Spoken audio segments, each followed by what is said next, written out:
In this question it is given that three rods made up of same material and having same cross section and length have been joined as shown in figure. The temperature of the junction of rod will be. So here it is given that three rods are made up of same material and have same cross section and same length.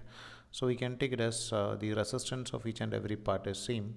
So that means this part, if it is having a resistance R, then this part is also having same resistance R, and this part is also having same resistance R. So Rm is to find out what about the value of temperature at the junction. Let's say that is equal to T. So we can write this as T minus 0 divided by R plus, we can take it as T minus 90 divided by R plus T minus 90 divided by R is equal to 0.